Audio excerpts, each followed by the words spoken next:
नमस्कार दोस्तों, स्वागत है आपका हमारे चैनल सरकारी एस्पायरेंट में। मैं अजीत कुमार आज आपके सामने जो टॉपिक लेके आया हूँ वो बहुत ही इंटरेस्टिंग टॉपिक है। आज हम बात करेंगे स्नोडेन रेवलेशन के बारे में। स्नोडेन रेवलेशन एक रिवील था एडवर्ड स्नोडेन के द्वारा। एक विसल ब्लोअर थे अमेरिका के जिन्होंने लगभग 50,000 से लेकर 2 लाख तक जो सीक्रेट फाइल थी उसको रिवील किया था, जिसमें बताया था कि यूएस गवर्नमेंट ने कैसे लोगों के डेटा को इकट्ठा किया, उनको स्टडी किया। तो आइए जानते हैं इसके बारे में। एडवर्ड स्नोडेन जो CIA की एक एम्प्लॉय और NSA जो अमेरिका की नेशनल सिक्योरिटी एजेंसी है उसके कॉन्ट्रैक्टर थे। उन्होंने मई 2013 में अपना जॉब छोड़कर और इलाज का बहाना देकर वो US से निकल के हांगकांग आ जाते हैं। हांगकांग आने के बाद उन्होंने कुछ दिन तक हांगकांग में ही बिताए अंडरग्राउंड रह के, और फिर कुछ पत्रकारों से मिलकर, जिसमें जो मुख्य न्यूज एजेंसी के पत्रकार थे वो थे गार्जियन एजेंसी। सबसे पहले गार्जियन एजेंसी को ही इन्होंने डॉक्यूमेंट दिया था, लगभग 10,000 के आसपास डॉक्यूमेंट, और उसके बाद वॉशिंगटन पोस्ट, इन 2 मीडिया हाउसेस को इन्होंने काफ़ी सारे क्लासिफाइड फाइल्स दिए जिसमें कि आम लोगों के डेटा थे। तो ये फाइल्स इकट्ठा क्यों किए गए थे और कैसे किए गए थे, इसके ऊपर हम बात करते हैं।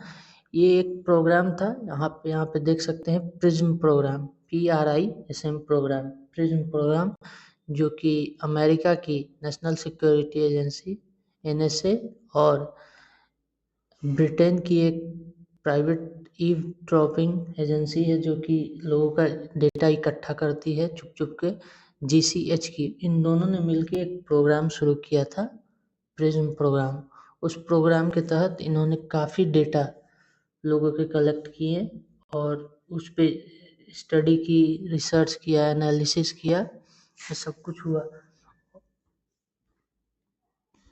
अब बात करते हैं कि इन्होंने डेटा कलेक्ट कैसा किया था। इन्होंने जो मेजर डेटा कलेक्ट किया था वो टेलीकम्युनिकेशन रूट्स के ज़रिए किया था, optical fibre route, telecommunication route, SMS, इन सभी के ज़रिए इन्होंने मेजर डेटा कलेक्ट किए थे।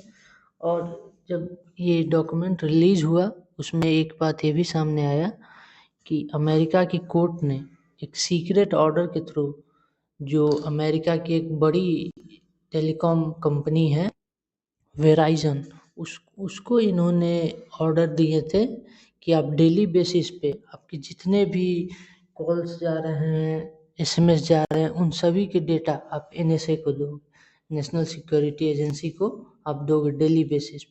और इन्होंने दिया भी। और उसके बाद जब इनके पास डेटा आता था तो ये 30 दिन तक उस डेटा को रखते थे और फिर उस पे स्टडी करते थे और उसके हिसाब से अपनी पॉलिसी, अपने स्ट्रेटजीज बनाते थे और फिर उस डेटा को रिलीज कर देते थे या फिर कहीं पे डंप कर देते थे। और मेजर इन्होंने वाईफाई और जो जायंट्स हैं, social media giants, internet giants, उस वक्त तो सोशल मीडिया इतना नहीं था, फिर भी गूगल और माइक्रोसॉफ्ट के जो मेन जो डेटाबेस थे उससे इन्होंने डेटा लिए थे। और जो बहुत बड़ी बड़ी जो इलेक्ट्रॉनिक कंपनीज हैं, सिस्को है, जूनिपर है, जो इंटरनेट फायरवॉल्स होते हैं, उसके ज़रिए इन्होंने डेटा इकट्ठा किए थे।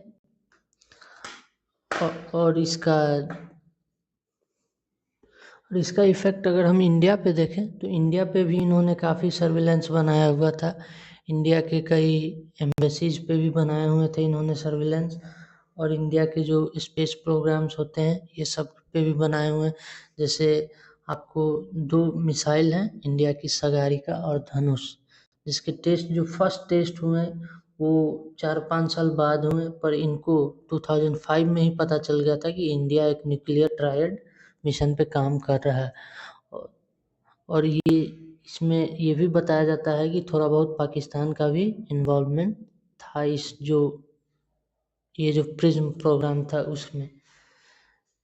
तो ये तो खुले तौर पे नहीं कहा जा सकता कि अमेरिका ने जो इन्फॉर्मेशन इनको मिले थे इंडिया के मिसाइल प्रोग्राम के, वो पाकिस्तान के साथ शेयर किए या नहीं किए, पर हाँ उनको इस बात का पता था कि इंडिया एक न्यूक्लियर ट्रायड पे काम कर रहा है। बहुत सारी एम्बेसीज भी थी जो सर्विलांस पे थी। जैसे आपको ये जान के हैरानी होगी कि जो अमेरिका में यूरोपियन यूनियन की एम्बेसी थी वो भी सर्विलांस पे थी। जापान जो कि एक एलाई है अमेरिका का, वो भी सर्विलांस पे थी। काफ़ी सारे लोग सर्विलांस पे थे। एंजेला मर्केल जो कि उस वक्त जर्मनी की चांसलर थी, उनके भी कुछ फ़ोन कॉल्स ये सब सर्विलांस पे थे। उसके बाद में एडवर्ड स्नोडन ने ये सारे डेटा लीक कर दिया मीडिया में, मेनली गार्जियन जो मीडिया हाउस है वो, और वाशिंगटन पोस्ट। पहले गार्जियन को किया, फिर वाशिंगटन पोस्ट को किया।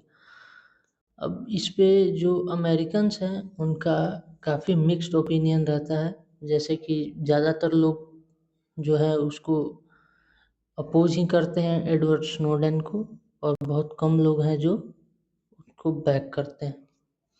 अब बात करते हैं कि एडवर्ड स्नोडेन का क्या हुआ। तो एडवर्ड स्नोडेन 2013 में ये डेटा हांगकांग से उन्होंने लीक किया था, और हांगकांग से लीक करने के थोड़े दिन बाद 18 दिन बाद या 20 दिन बाद वो रसिया चले गए। रसिया से उनका प्रोग्राम था कि वो बोलीविया ये सब जाएंगे, पर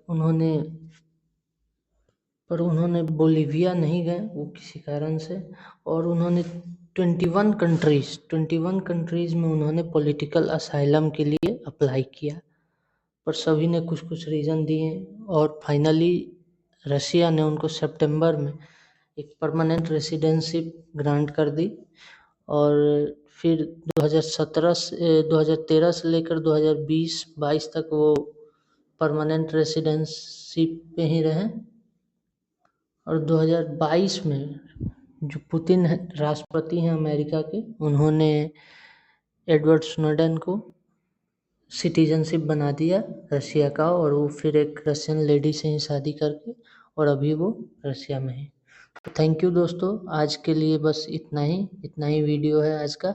अगर आपको हमारा वीडियो पसंद आ रहा है, हमारा चैनल पसंद आ रहा है, तो शेयर कीजिए, सब्सक्राइब कीजिए चैनल को, वीडियो को शेयर कीजिए, और प्लीज़ दोस्तों सपोर्ट कीजिए। अब मैं काफ़ी छोटा क्रिएटर हूँ, धीरे धीरे आप सपोर्ट करेंगे तो और भी अच्छे अच्छे कंटेंट, अच्छी प्रोडक्शन क्वालिटी के साथ मैं आप लोगों के लिए लेकर आता रहूँगा। मैं हर मंडे, वेडनेसडे और फ्राइडे को वीडियो डालता हूँ, और आप मेरे चैनल पे विजिट करके उस सभी वीडियोज़ को देख सकते हैं। प्लीज़ दोस्तों सपोर्ट कीजिए। Thanks very much.